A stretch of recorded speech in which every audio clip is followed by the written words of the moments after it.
할렐루야. 우리 2021년 겟세마네 특별 새벽기도에 오신 여러분 모두를 환영하고, 하나님께서 이 한 주간에도 귀하고 놀라운 은혜로 여러분의 삶 가운데 함께 하시기를, 또한 축복해 주시기를 간절히 소망합니다. 올해는 저희가 동행 예수님의 마지막 7일이라는 주제로 계속해서 이 새벽을 열어갈 예정입니다. 여러분, 이 자리에도 많은 분들 나오셨고요. 또 인터넷으로도 더 많은 분들 함께 참여하고 계실 텐데, 마지막까지 이 한 주간 승리하시고, 또 우리가 기도하는 기도의 제목들이 있다면 이 시간들을 통해서 응답받는 귀하고 복된 은혜의 시간 되시기를 소원합니다. 오늘은 고난주간 첫 번째 날입니다. 오늘 주제는 권위의 날이고 무화과 나무를 저주하시다라는 제목으로 우리가 함께 은혜를 나누고자 합니다. 오늘 함께 읽은 본문의 무화과 사건은 여러분 본문을 성경을 읽어서 아시겠지만 성전에서 예수님이 행하신 일들과 연결이 되어 있다라는 것을 먼저 알려드리려고 합니다. 이 사건은 이제 예수님이 종료주일에 처음 예루살렘에 입성하시고 바로 그 다음 날 일어난 사건입니다. 근데 우리들이 오늘 마태복음을 이렇게 읽다가 보면은요, 약간 그 시기적으로 좀 헷갈릴 수 있다라는 생각을 하게 됩니다. 왜냐하면 우리가 읽지 않았지만 12절에 보면은 먼저 성전 정화 사건이 나옵니다. 성전을 깨끗하게 하신 예수님의 그 일들이 나오게 되는데요. 그 12절 처음에 예수께서 성전에 들어가사라는 문구로 시작을 하고 있기 때문입니다. 그리고 또 오늘 우리가 읽은 18절에도 보면 이렇게 처음 시작이 됩니다. 이른 아침에 성으로 들어가실 때라고 기록되어져 있어서 자칫 이 처음 마태복음만 읽으시는 분들 같은 경우에 처음부터 성전 정화 사건을 벌이셨고 그 다음에 다시 또 나가셨다가 다음날 새벽에 들어오시면서 무화과 사건을 경험하게 되는구나, 이렇게 이야기할 수도 있다라는 거죠. 그런데 이 무화과 사건, 특별히 이 마태복음에 있어서의 구조를 보게 되면 우리가 알고 있는 이제 지금 성경을 읽으면서 이해하는 것과는 전혀 다르다라는 것을 말씀드리고 싶은 겁니다. 이 시간적인 진실을 우리가 조금 더 잘 보려면은 이 마가복음을 먼저 보게 된다면 조금 더 이 전체적인 구조를, 전체적인 시간적 흐름을 이해할 수가 있습니다. 마가복음의 구성을 보면은요, 이 무화과 사건, 우리가 오늘 읽은 18절에서 22절 이 사이에 성전 정화 사건이 들어가 있습니다. 그러니까 처음에 무화과 사건이, 무화과를 보시고 또 그것에 대해서 저주하신 후에 성전에 들어가셔서 그 성전 정화 사건을 일으키시고 그 다음 날 아침에 무화과가 말랐다라는 것을 발견하게 된다는 거죠. 그것이 마가복음 11장에 잘 나와 있습니다. 그래서 마가복음 11장 12절에서 14절에 보면 말씀드린 것처럼 무화과를 저주하는 사건이 나오게 되고요. 15절에서 19절이 성전을 정화하는 사건이 나오게 될 것이고, 그리고 20절에서 26절이 다음 날 새벽에 다시 제자들이 예수님과 함께 예루살렘 성전에 들어가다가 무화과 나무가 마른 것을 보게 된다라는 겁니다. 이 마가복음의 이런 시간적 흐름과 달리 이 마태복음의 저자는 이 무화과 사건을 하나의 이야기로 묶어서는 우리에게 이야기를 해주고 있습니다. 시간적으로 분리되는 것이 아니라 이 사건의 흐름을 따라서 개별화시켜서 우리에게 뭔가를 이야기해주고 있다라는 것이죠. 그렇다면 이 마태는 이 무화과 사건을 통해서 굳이 이런 편집을 통해서 우리에게 어떤 이야기를 하려고 하는가, 무엇을 전달하려고 하는가, 이것이 오늘 우리가 알아보려고 하는 내용이고, 또 오늘 우리가 기도하려고 하는 기도의 제목들입니다. 성경을 읽다가 보면은 이렇게 잘 이해가 되지 않는 부분들이 나오기도 합니다. 왜 이때 이러한 말들이 나왔을까? 왜 예수님이, 왜 하나님이 이렇게 행동하셨을까? 예수님이 정말 이 상황에서 말씀을 하시는 그 뜻은 과연 어떤 것인가라는 그런 것에 대해서 많이 생각해야 되는 구절들이 나옵니다.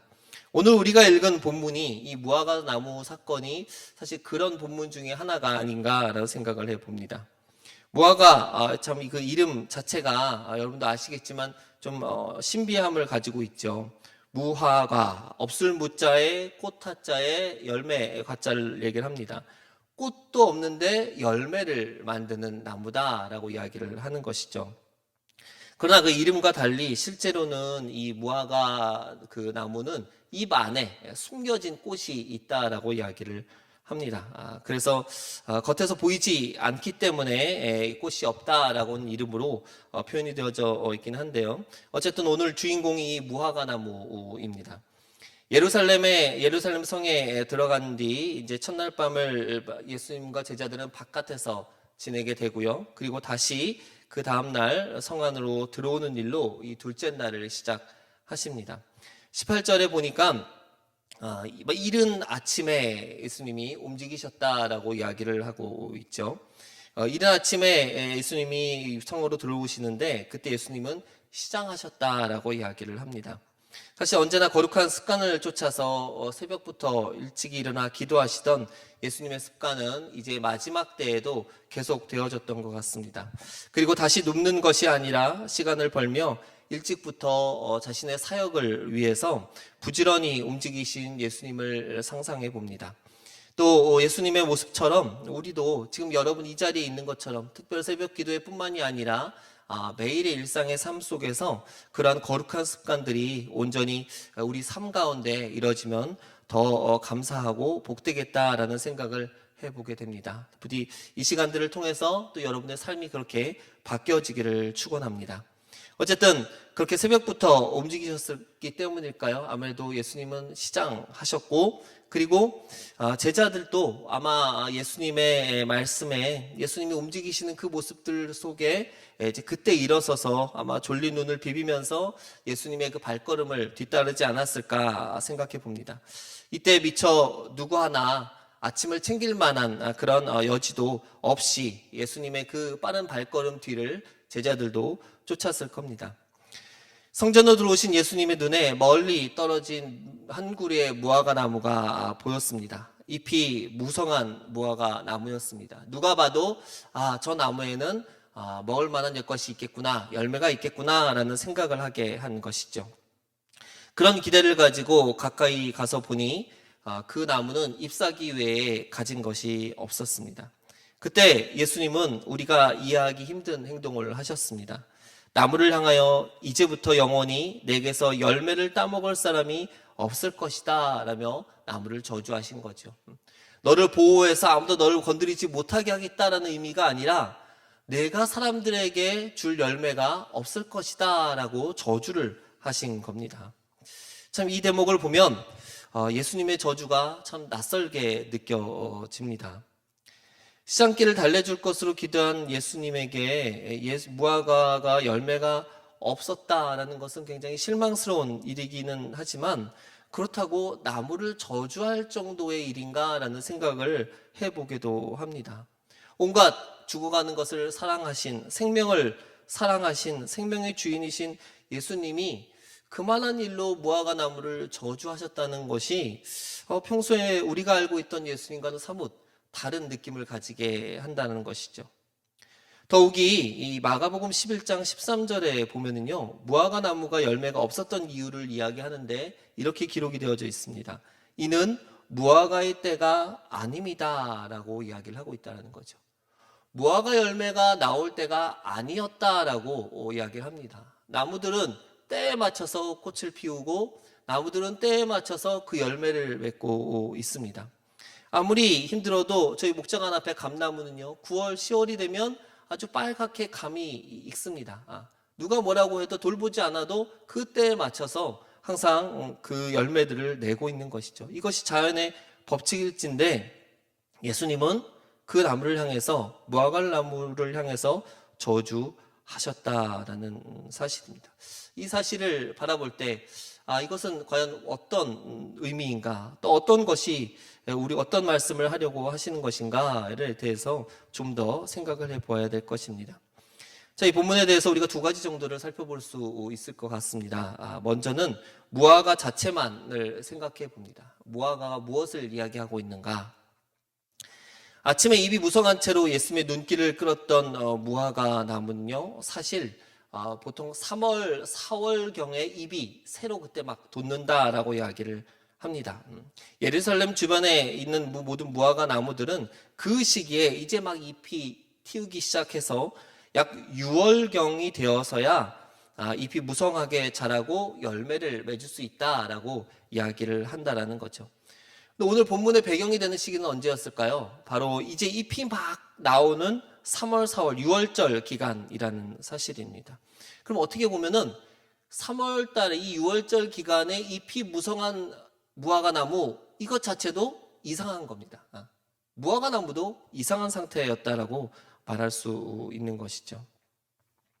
또 우리가 봤던 것처럼 이 잎이 무성하다면 당연히 열매를 맺어야 되는데 이 무화과 나무는 잎만 무성한 채로 겉만 번지르르한 그런 상태로 비정상적인 무화과 나무가 왜 거기에 있었는가를 생각해 볼 필요가 있을 겁니다.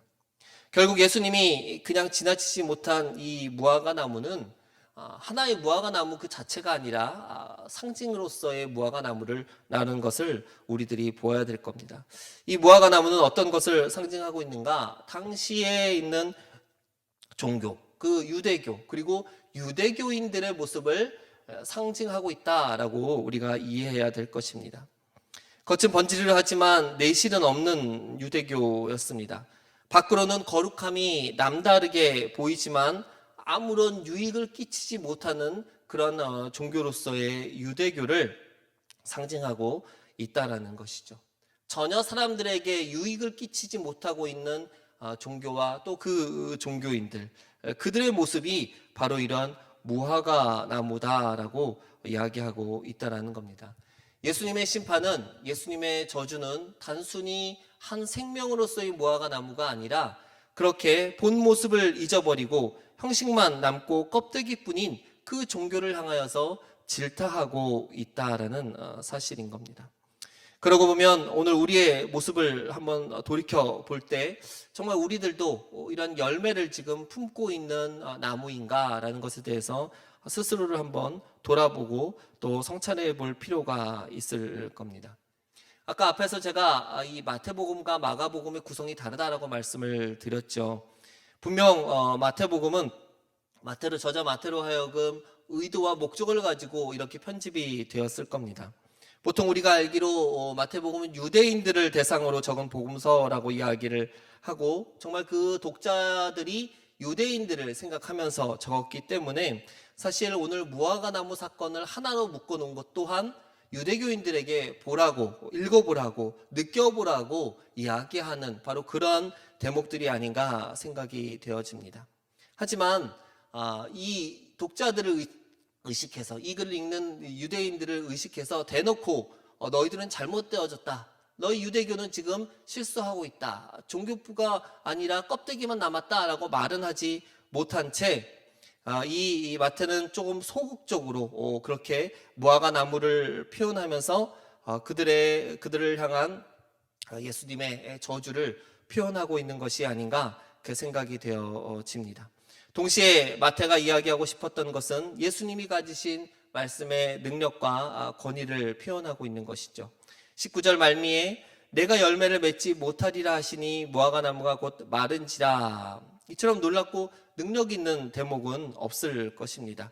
예수님이 왜 그러셨을까에 대한 의구심을 떠나서 예수님의 명령에 바로 사물이 반응할 수밖에 없다라는 사실인 거죠. 그 사실 자체가 굉장히 놀랍고 위대함을 함께 강조하고 있다라는 겁니다. 또 다른 하나를 생각해 볼 수 있습니다. 그것은 때에 관한 것입니다. 우리가 아까 무화과 나무의 그 열매 맺는 시기들에 대해서 이야기를 했는데요. 예수님은 무화과의 때가 아닌 때의 열매를 찾으셨다라는 겁니다. 말씀드린 것처럼 보통의 경우라면 6월경에 그 열매를 맺는 무화과 나무를 향해서 예수님은 지금 일찍 이제 잎이 막 나기 시작한 그 시기에 열매를 찾으셨습니다. 과연 예수님이 너무 성급하신 걸까요?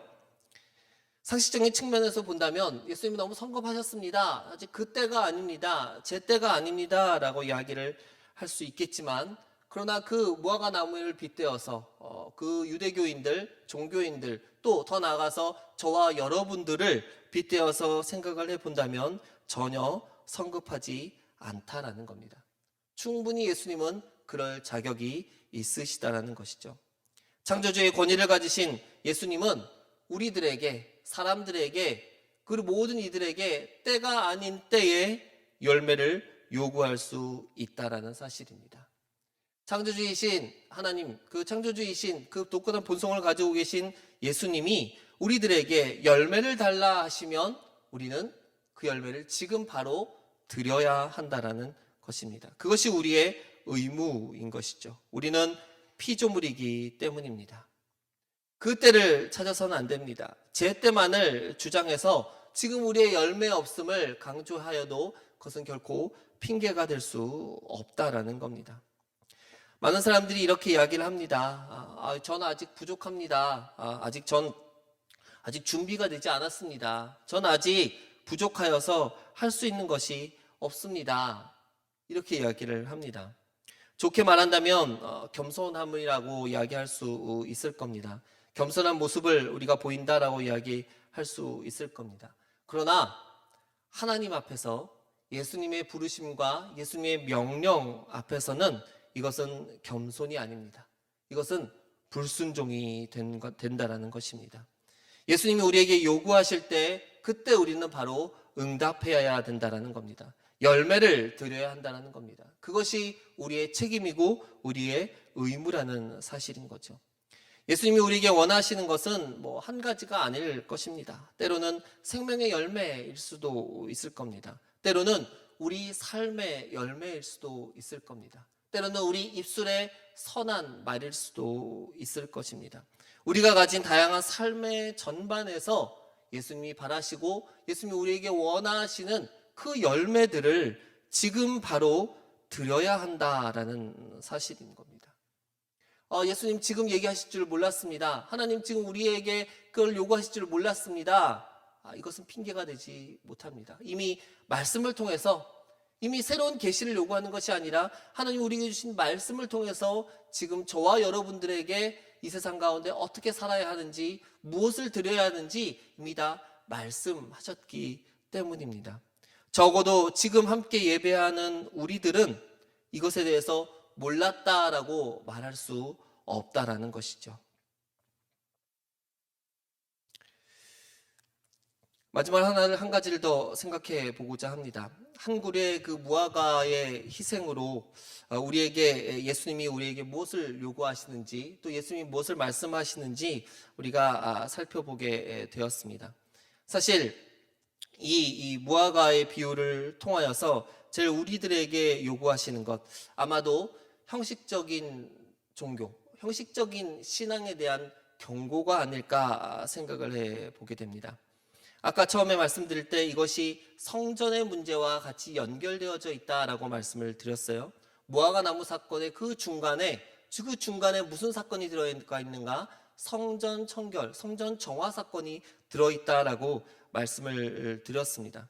이제 형식만 무성하고 생명의 열매를 맺지 못하는 바로 그러한 성전과 유대교를 향하여서 이제 끝이 날 것이다. 너희들의 끝이 보인다. 끝을 볼 때가 되었다라는 사실들을 예수님이 선포하고 계시다라는 것이죠.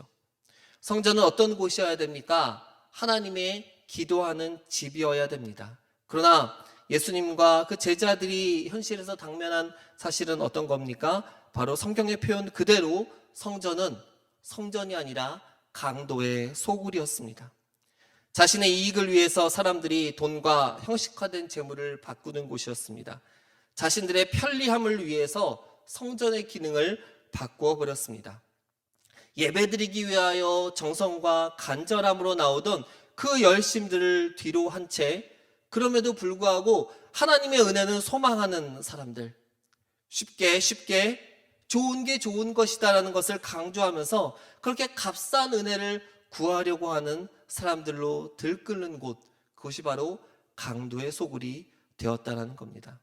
그들은 언제나 제철을 얘기합니다. 그때를 이야기하면서 항상 잠자는 종교가 되었습니다.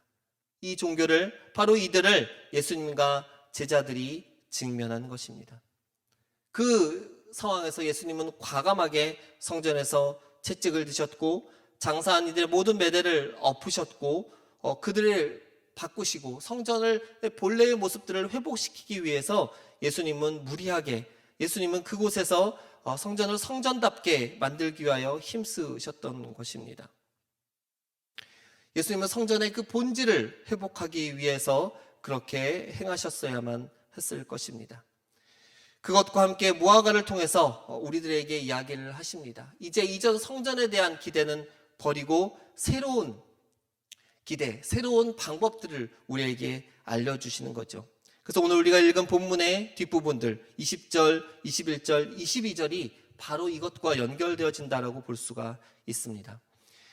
예수님의 저주로 인하여서 말라버린 무화과 나무를 발견한 제자들이 이렇게 얘기를 하죠. 20절에 보면 제자들이 보고 이상히 여겨 이르되 무화과 나무가 어찌하여 곧 말랐나이까. 예수께서 그들에게 말씀하셨습니다. 우리 21절, 22절 같이 한번 읽어볼까요? 시작. 예수께서 대답하여 이르시되 내가 진실로 너희에게 이르노니 만일 너희가 믿음이 있고 의심하지 아니하면 이 무화과 나무에게 된 이런 일만 할 뿐 아니라 이 산더로 들려 바다에 던져지라 하여도 될 것이요 너희가 기도할 때 무엇인지 믿고 구하는 것은 다 받으리라 하시니라.